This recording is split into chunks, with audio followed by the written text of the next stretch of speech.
Good evening. তো আজকের এই ক্লাসটিতে মূলত আমরা আলোচনা করব 1986 সালের যে জাতীয় শিক্ষানীতি আছে, তো সেই শিক্ষানীতিতে এডুকেশনাল ম্যানেজমেন্ট বা শিক্ষা ব্যবস্থাপনা সম্পর্কে কী রকমের সুপারিশ করা হয়েছে, তো সেগুলো আমরা এখানে আলোচনা করব। তো সবার প্রথমে আমি আরও কয়েকটা কথা বলি যে তোমরা আজকের ক্লাসটি যারা দেখছো, যদি তোমাদের কারো মনে হয় যে এই বিষয়টির উপরে তোমাদের কোনো নোট বা কোনো কিছু দিলে ভালো হয়, তাহলে আমি বলবো এই ক্লাসটির ভিডিও ডেসক্রিপশন বক্সে একটি টেলিগ্রাম গ্রুপে লিঙ্ক দেওয়া থাকবে, তোমরা ওখানে জয়েন করবে। তাহলে ওখানে আমি তোমাদের এই বিষয়টি উপরে যে নোট বা পিডিএফটা আছে সেটা তোমাদের শেয়ার করে দেবো। তো এখানে আমাদের এই ক্লাসের শুরুর প্রথমে আমাদের একটা কথা মাথায় রাখতে হবে যে এই যে 1986 সালে জাতীয় শিক্ষানীতি আছে, এখানে মূলত কয়েকটি বিষয়ের উপর ভিত্তি করে কিন্তু শিক্ষা প্রশাসনের কাজটিকে পরিচালনা করার কথা বলা হয়েছে, ঠিক আছে। এবং সঙ্গে আমাদের একটা কথা মাথায় রাখতে হবে যে আমাদের ভারতবর্ষের যে শিক্ষা ব্যবস্থা, তো সেখানে কিন্তু যুগ্ম তালিকার মাধ্যমে কিন্তু আমাদের শিক্ষা ব্যবস্থাটাকে পরিচালনা করা হয়, অর্থাৎ সঙ্গে কিন্তু আবার ত্রিস্তর যে একটা শিক্ষা ব্যবস্থা গ্রাসরুট লেভেল পর্যন্ত, সেই পদ্ধতিকেও কিন্তু এখানে কিন্তু গুরুত্ব দেওয়া হয়, ঠিক আছে। তো যাই হোক, তাহলে প্রথমে আমরা কি করব, ন্যাশনাল লেভেলে কিভাবে শিক্ষা ব্যবস্থাটাকে পরিচালনা করা দরকার সেই বিষয়ে যে সুপারিশগুলো দিয়েছে আমরা সেটা বলবো। তো সেখানে প্রথমেই তোমাদের মনে রাখতে হবে CABE অর্থাৎ central advisory board of education, এই যে একটা সংস্থা যে আছে, এই সংস্থার মাধ্যমে কিন্তু জাতীয় স্তরে শিক্ষা প্রদানের সুপারিশ করেছিলেন এই জাতীয় শিক্ষানীতি বা ন্যাশনাল পলিসি অফ এডুকেশন 1986, ঠিক আছে।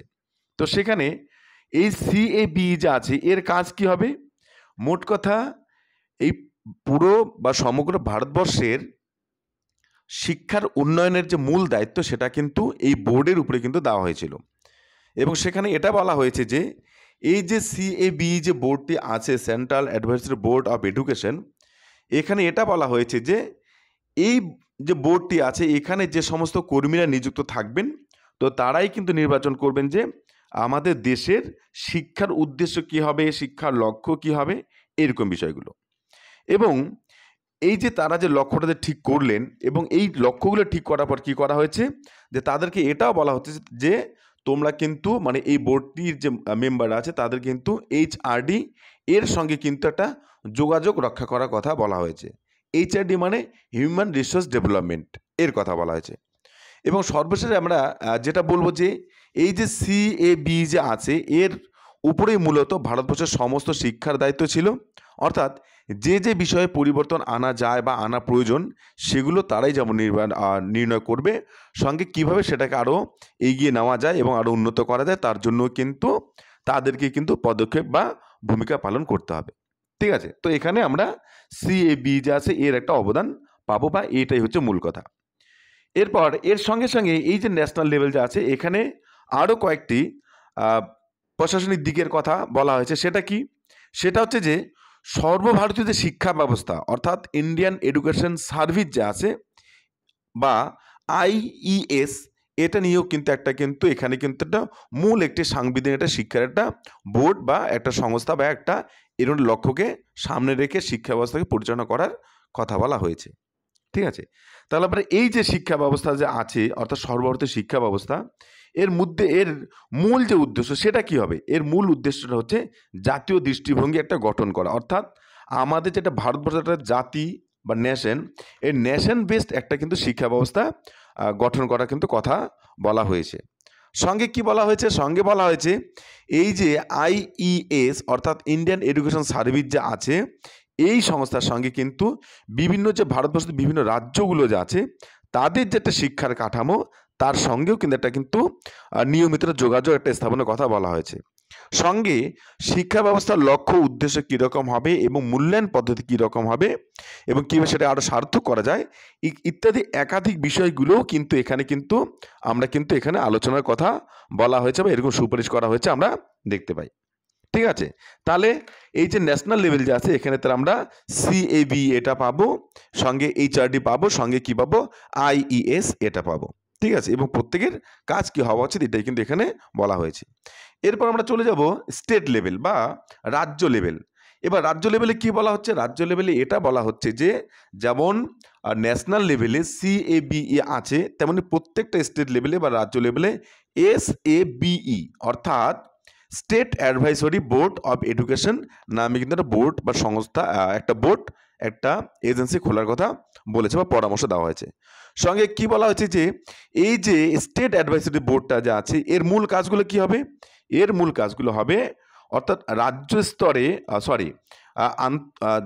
জাতীয় স্তরে বা ন্যাশনাল লেভেল স্তরে যে শিক্ষার কাঠামো, যে শিক্ষার পরিকল্পনা, যে শিক্ষার লক্ষ্যকে নির্ধারণ করা হচ্ছে সেগুলো কতটুকু সার্থক করা হচ্ছে বা কতটুকু প্রতিপালন করা হচ্ছে সেই বিষয়গুলোই কিন্তু এই বোর্ডটি দেখবে।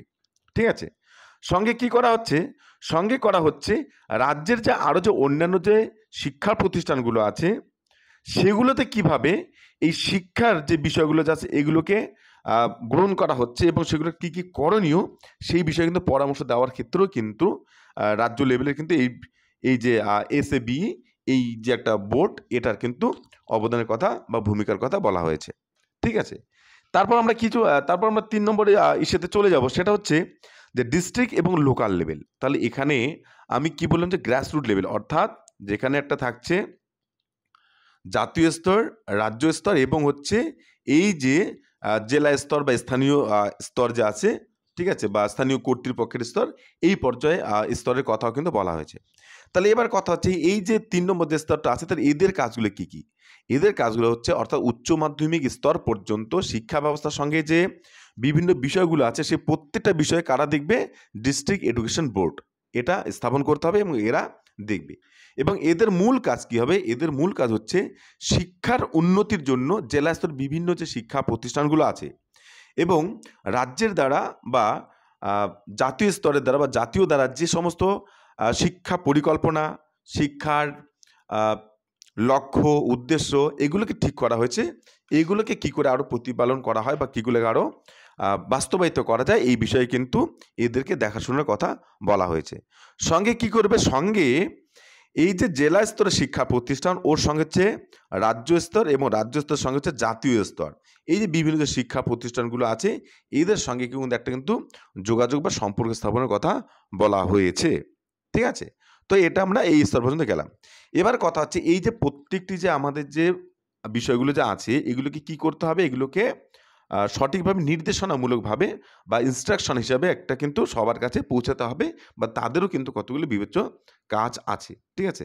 তো সেগুলো কি ওই জন্য আমি ওখানে বলেছি ইনস্ট্রাকশনাল কন্টেন্ট অর্থাৎ কোন কোন বিষয়গুলোকে এখানে প্রাধান্য দেওয়া হয়েছে। অর্থাৎ একটি রাষ্ট্রে কী কী শিক্ষা পরিকল্পনা করা হচ্ছে বা রচনা করা হচ্ছে সেগুলোকে সঠিকভাবে কার্যকরী করা হচ্ছে কিনা এই বিষয়গুলো যেমন দেখা হবে। সঙ্গে কি কি দেখতে হবে? বিভিন্ন যে শিক্ষা প্রতিষ্ঠানগুলো আছে এই শিক্ষা প্রতিষ্ঠানগুলো কি প্রত্যেকটি সমাজের এক একটি করে সম্পর্কিত বা ক্ষুদ্র সংস্করণ একটা বিষয়। তো সেই ক্ষেত্রে কিন্তু সেই ভূমিকা পালন করছে কিনা এগুলো দেখতে হবে। সঙ্গে কি করতে হবে? এই যে বিভিন্ন যে বেসরকারি যে শিক্ষা প্রতিষ্ঠানগুলো আছে এগুলোরও কিন্তু শিক্ষার একটি মানোন্নয়ন করতে হবে এবং এই জন্য প্রত্যেকে এগিয়ে আসতে হবে, এইরকমই তারা বিবেচনা করবে। সঙ্গে মহিলারা বা নারীদের শিক্ষা এটা দেখতে হবে। তপশিলি জাতি, উপজাতি, তপশিলি উপজাতি বা অন্যান্য যে পিছিয়ে পড়া যে সম্প্রদায় বা মানুষরা আছে তাদের শিক্ষা ব্যবস্থা। তারপর হচ্ছে শিক্ষা ব্যবস্থায় বিকেন্দ্রীকরণের যে একটা নীতি আছে সেটা। ঠিক আছে?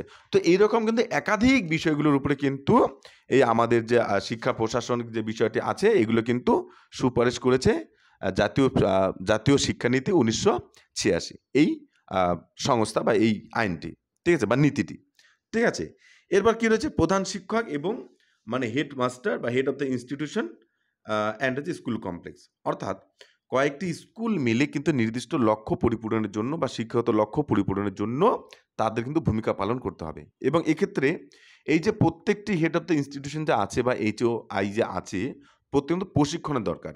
তো সঙ্গে সঙ্গে কিন্তু প্রত্যেক টিচারেরও প্রশিক্ষণের দরকার।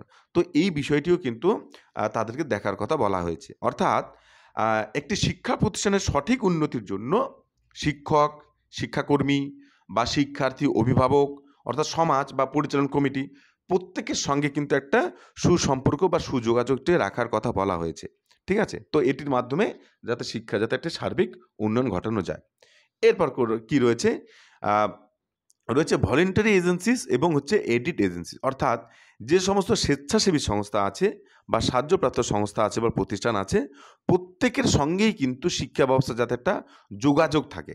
ঠিক আছে? কেননা যদি একটি শিক্ষা ব্যবস্থার সঠিক মানোন্নয়ন প্রয়োজন হয়, তাহলে কিন্তু তাদেরকেও কিন্তু উৎসাহিত করতে হবে, যাতে তারা যাতে শিক্ষার সঙ্গে যুক্ত যে বিষয়গুলো আছে, তারা যেমন সেগুলো দেখবে, সঙ্গে তারা আ শিক্ষা ব্যবস্থায় যে অন্যান্য যে সমস্ত লোকেরা আছে যারা শিক্ষা ব্যবস্থার সঙ্গে যুক্ত নয় বা থাকতে পারছে না, তাদেরকে কি করে যুক্ত করতে হবে বা এই বিষয়গুলো নিয়ে কিন্তু তাদেরকে কিন্তু উৎসাহিত করতে হবে এবং তারা যাতে এগিয়ে আসে। তো এই হচ্ছে যারা ভারতবর্ষের শিক্ষা ব্যবস্থা সম্পূর্ণ ব্যবস্থাপনা সম্পর্কে ১৯৮৬ সালের যে শিক্ষানীতি সেখানে এই বিষয়গুলোর কথা বলা হয়েছে। তো এবার কথা বলবো যে যদি তোমাদের এই পিপিটি বা এই ক্লাসটির উপরে যদি নোট দরকার হয়, তোমরা আমাকে কমেন্ট বক্সে জানাবে। আমি তাহলে তোমাদের এটার উপরে একটা নোট তোমাদের তৈরি করে দিয়ে দেবো।